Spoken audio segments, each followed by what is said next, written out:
नमस्ते, मी स्नेहल दर्पणकर. एसपी9 मराठीमध्ये आपलं पुन्हा एकदा स्वागत. तर पाहुयात आजची विशेष बातमी. विधान भवन येथे माननीय उपमुख्यमंत्री श्री एकनाथ शिंदे यांच्या अध्यक्षतेखाली गिरण कामगारांच्या प्रलंबित प्रश्नांवर महत्त्वपूर्ण विशेष बैठक पार पडली.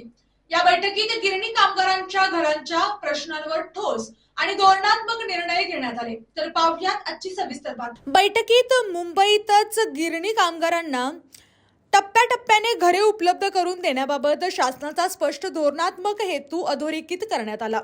मुंबई महानगर प्रदेश विकास प्राधिकरण मार्फत पनवेल येथे उभारण्यात आलेल्या सुमारे 7,000 घरांची तातडीने दुरुस्ती करून पारदर्शक लॉटरी प्रक्रियेद्वारे ती घरे गिरणी कामगारांना वितरित करण्याचा निर्णय घेण्यात आला.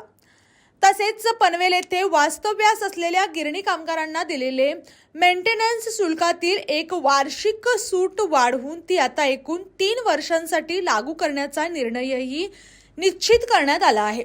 नॅशनल टेक्सटाईल कॉर्पोरेशनच्या ताब्यातील मुंबईतील जमिनीचे अचूक मॅपिंग करून एनटीसी चाळीत राहणाऱ्या कामगारांना प्राधान्य देत म्हाडामार्फत नव्या धोरणानुसार पुनर्विकास प्रस्ताव केंद्र सरकारच्या वस्त्रोद्योग मंत्रालयाकडे पाठवण्यात येणार आहे. स्वदेशी मिलच्या जागेबाबत सुरू असलेल्या न्यायालयातील प्रक्रियेत म्हाडा आणि नगरविकास विभाग आवश्यक हस्तक्षेप करणार असून गरज पडल्यास स्वतंत्र बोली सादर करण्याचाही पर्याय खुला ठेवण्यात आला आहे. तसेच गिरण्यांच्या मूळ जागांवर उभारण्यात येणाऱ्या घरांमध्ये गिरणी कामगारांना प्राधान्य देण्याबाबत सकारात्मक भूमिका घेण्यात आली. याशिवाय शेलू वांगणीप्रमाणेच ठाणे, उरण आणि मीरा भाईंदर परिसरात मोठ्या प्रमाणावर गृहनिर्माण प्रकल्प उभारण्याबाबत चर्चा झाली. मुंबईतील टेक्सटाईल म्युझियम कमी जागेवर उभारून उर्वरित जागा गिरणी कामगारांच्या घरांसाठी उपलब्ध करण्याच्या प्रस्तावालाही शासनाने सकारात्मक प्रतिसाद दिला.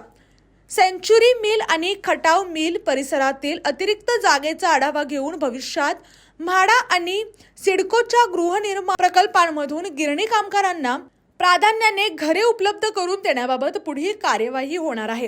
गिरणी कामगारांच्या अनेक वर्षांपासून प्रलंबित असलेल्या प्रश्नांकडे मानवी आणि धोरणात्मक दृष्टिकोनातून पाहणं निर्णय प्रक्रियेला गती देण्याचा हा महत्त्वपूर्ण टप्पा असल्याचे बैठकीत अधोरेखित करण्यात आले. या आणि अशाच बातम्यांसाठी पाहत रहा एसपी9 Marathi. Your time, your news. धन्यवाद.